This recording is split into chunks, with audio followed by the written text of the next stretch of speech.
the biggest ones in my book, in my thought, are that you're connecting with people in ways that I think can create understandable and very normal opportunities and problems that you may not realize are creating those problems until the problem's already happened. So, you know, it really is. I mean, you and I are both fitness people. So, you know, you don't ever, you know, when people are gaining weight, if someone's concerned about gaining weight, you don't, you know, eat a piece of cake and then you wake up the next day and your clothes don't fit.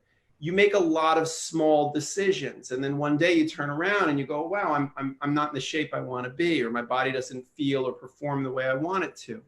And I think it's the same thing with marriages. I think that it's very rarely just one decision you make that submarines your marriage. It's a lot of little things. And social media, particularly Facebook, feels to me like it presents a lot of invitations to people, and actually, because of its model, encourages people to connect to other people in ways, and again, I totally agree with you. Connection is everything. I mean, life is, to me, about connections. It's about family connections, friendship connections, connections even with strangers. You know, it's about, we're all craving connection and we love connection. We love commonality. We love talking to people that love the same things we do. We love talking to people that love different things than we do so we can learn from them. Like we're all about connection.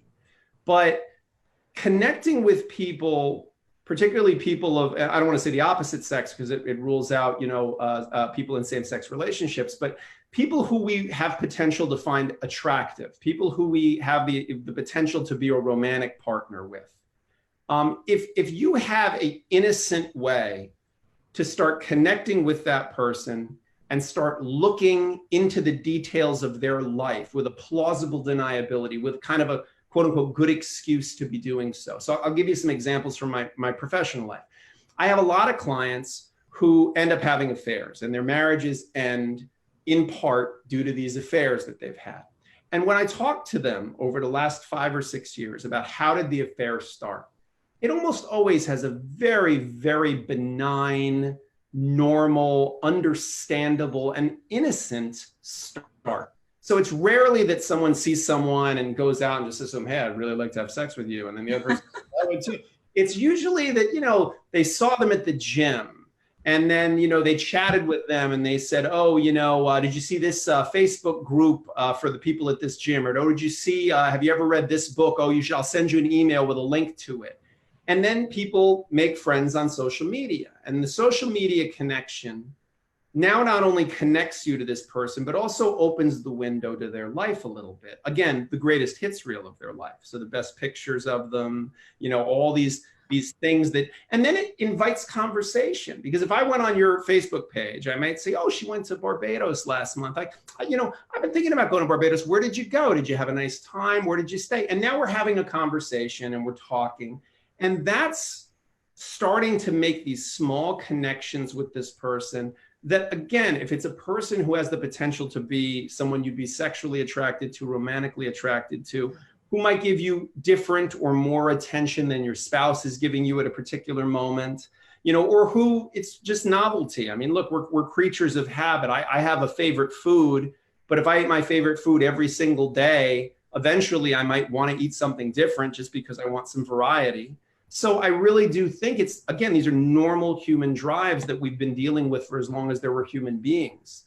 But to give us such a variety of ways to connect to people, and some of them are people that we already have a history with. You know, you had high school boyfriends, I had high school girlfriends, and you know, we're kind of supposed to leave high school perhaps in high school when you pass it. Maybe you run into someone in the grocery store if you still live in the same town, but you weren't really supposed to have such a window necessarily into someone's life. And this is someone you've had an intimate history with, you've had a romantic history with. It's a lot easier to rekindle those relationships once you're in touch with each other. And meanwhile, if your husband was sitting on the couch next to you and he's just on his phone, and you said, oh, what are you doing on your phone over there? And he said, oh, I'm just on Facebook. I'm just looking at, that's kind of become a benign activity. Like, oh, okay, he's just on Facebook. It's like him saying, oh, I'm reading a book, or oh, I'm watching TV. But the reality is that you're watching TV you're not necessarily looking at pictures of your high school girlfriend in a bikini and have the ability to send her messages and receive messages from her. Not that your husband is doing that. But you know, a lot of husbands are, a lot of wives are, and they're getting attention and affection from people who, you know, again, they might want to find those connections in their day-to-day life, in their marriage instead, and satisfy those cravings in different ways that don't have the potential to submarine something that has real value to them in the form of their marriage and their family. And so that's my primary issue with social media. But I could literally go on for hours.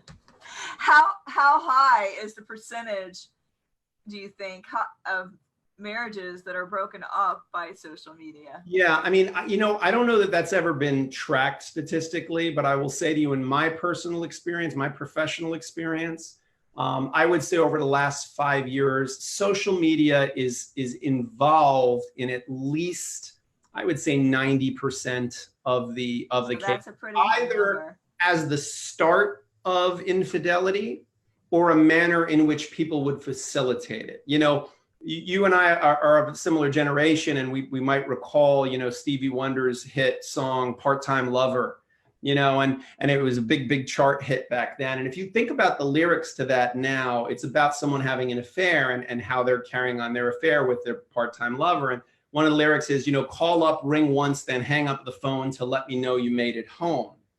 And it's this code that they've put together so they could you imagine how absurd that lyric would sound to a young person now? Like, it would just be, oh, text me when you get in. Let me know that you got there. People can be sitting. You used to have to go to a pay phone to call your mistress or to call the person you were cheating with. Now, you know, and you couldn't use your home phone because the phone bill would lay out who you'd called, you know. Now people can literally be sitting right next to their spouse and sexting with their partner. I know, because I end up having to see the text messages when we take people to trial. So the truth is that it's never been easier than with social media for people to either meet potential people to cheat with or for them to facilitate the cheating. It's a great way for people who are in an illicit relationship to communicate with each other and, again, have plausible deniability. What are you doing? Oh, I'm just on my phone. I'm texting with my sister, you know, but meanwhile you're engaging in this communication. So it's to the extent that it hasn't created divorces, which it has to a tremendous degree, it's definitely facilitated the behaviors. You know, it's definitely made it easier for people to cheat and to lie to each other. Now, what would you say, do women cheat more than men, or do men cheat more than women? I really couldn't say that I see a significant difference. I would say the manner in which men cheat and the manner in which women cheat has some differences from what I've observed. You know, there's some great books on this. I mean, you know, Esther Perel has an excellent book called Rethinking Monogamy, and another one called Mating in Captivity, that are really on the topic of infidelity and relationship, you know, and dynamics. But I would say that men and women, the thing that's more surprising, I think a lot of people have the perception that men cheat, you know, or that men are more prone to cheating than women. And I will say, as a divorce lawyer, that has not been my experience, that women are just as capable of infidelity, and women are just as deceitful in their infidelity, and women are just as sexual as men are. You know, they may have different things that appeal to them. They may have different ways that they express their sexuality in the context of infidelity. But I think when you see, there's nothing stranger than when you're reading other people's illicit texts and emails to their, you know, to their, what we call their paramour, meaning the person who they're cheating with.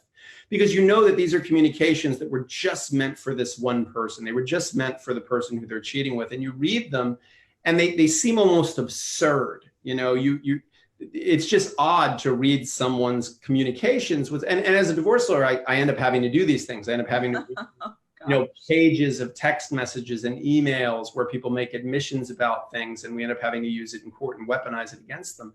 And it's very surprising to me, because, again, a lot of it is just people craving connection, people craving praise and affection, and the things that most of us got in our early relationships. And if we're doing it right, still get in our relationships if we're in a healthy, functioning relationship. You know, we all want a cheerleader.